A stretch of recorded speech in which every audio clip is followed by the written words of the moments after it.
This is the number one home remedy that you can make if you're looking for a gel to give you extremely fast hair growth and strengthen your hair without causing any damage. This gel is the very popular flaxseed gel, and in this video I'm going to be showing you a very simple method for preparing your flaxseed gel. So the first thing you want to do is place a pan or a pot on your fire. Then you're going to add some water into the pan or pot, and then you're going to add your flaxseed and cook it to extract the gel. The amazing thing about flaxseed is that you can prepare it without adding any other ingredients. So the only ingredients you're going to need to make this gel is the flaxseed and water. My flaxseed was in my house for a while. That's why you see the water looking a bit brown, but it was perfectly okay. So I added my flaxseed and brought it to a boil. As the flaxseed cooks, you are going to notice that the seeds will settle at the bottom and there will be a film on top of the flaxseed. I ended up adding more water and the rest of my flaxseed because I wanted to have more than enough so that it will go around all of my hair. Another amazing thing about flaxseed is that it does not matter how much water you add,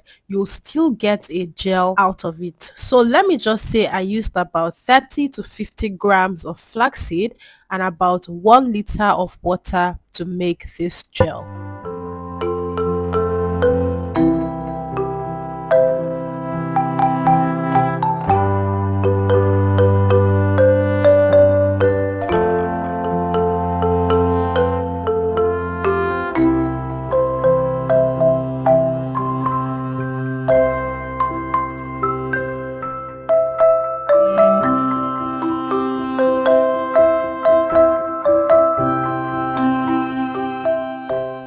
And this is the film on top of my boiling flaxseed. Let me point out that as you boil your flaxseed, it will look watery, so you may feel like there is no gel. You can see me lifting it out of the pan and it looks a little watery, but guys, trust me, when you take your flaxseed off the fire, it solidifies so fast, so you have to strain it very fast to make sure you get your gel out as quickly as you can. So I first tried to strain using a strainer because I couldn't find my wig cap which I used to strain, and I was trying to be really quick with it. Another thing I want to mention is that the best time to strain your flaxseed is when you take it right off the fire. You don't want to keep it so that it does not coagulate or stiffen. So strain it when you just take it off the fire. It will be very hot, and so it may be a little difficult to squeeze out of your cheesecloth or whatever you choose to use and strain, but this is the best time. So I was trying to do that here, and I eventually had to go find a wig cap just so that I could strain properly. Flaxseed gel is packed with vitamins and minerals which make it an excellent option for hydrating and moisturizing your hair, conditioning your hair, strengthening your hair strands, keeping your hair shiny and voluminous, reducing dryness and frizz, and also reducing split ends.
And I am done straining my flaxseed. This is the rest of the seed. I'm going to reserve that and use it to make a hair mask later. But this is what my flaxseed gel is looking like. For this gel, I didn't add any other thing. I just used the flaxseed and water, and now I'm going to transfer it to this applicator bottle. Now you can see how thick my flaxseed gel came out. Yours doesn't have to be this thick. It's just that the thicker the gel, the more defined curls you are going to get. But your gel does not have to be this thick. You can add some hot water or some water to lighten the consistency. I choose not to do that. So onto the usage, the application, the storage. This was my hair before I washed it, and this is my hair after I washed and applied the gel. So for the application, there are different ways you can use this. Most people use flaxseed gel to do wash and goes, or do twist outs, or just apply to their hair to style it and get some defined curly style. Whichever way you choose to use the gel is fine as long as it works great for your hair. Also, this gel can be applied to your scalp and your hair. The way that I use the gel, as you can see in this video, is I section my hair, then I applied the gel to each section after spraying water on each section. After that, I massaged my hair, then I detangled, combed through my hair, and then I braided the section up. Very simple, very easy, very straight to the point. I like to make these braided styles because they are very good protective styles. Am I speaking in singular or plural? The braided style is a good protective style, and keeping my hair in section just makes my hair easy to manage and easy to take care of. That's just it for me, but you can choose to use this flaxseed gel in whichever way you prefer. For the storage, I usually make enough to last me for just one use. What I'll recommend when it comes to these DIYs is you make enough to last for just one use, just so that your treatment will still be potent and still give you the full benefit. Yes, it's okay to store the gel or whatever treatment you make in your refrigerator. I used to do that in the past, but I stopped doing that because I noticed that most of these treatments, I don't add preservatives to mine. Most of them will ferment and they will have a stronger smell, and I didn't like that. So I just started to make what will last me for one use, and that's it.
And that's it for this video, guys. I hope you found this helpful. Don't forget to leave your questions and comments in the section below. My returning subscribers, thank you so much for joining me for yet another video. If you're not subscribed, don't forget to hit that subscribe button and the bell beside it so you'll be notified whenever I post new content. Everybody give this video a thumbs up to help it reach more people who need to see content like this here on YouTube. Thank you so much for watching, everyone. I'll see you in my next video. Bye, guys.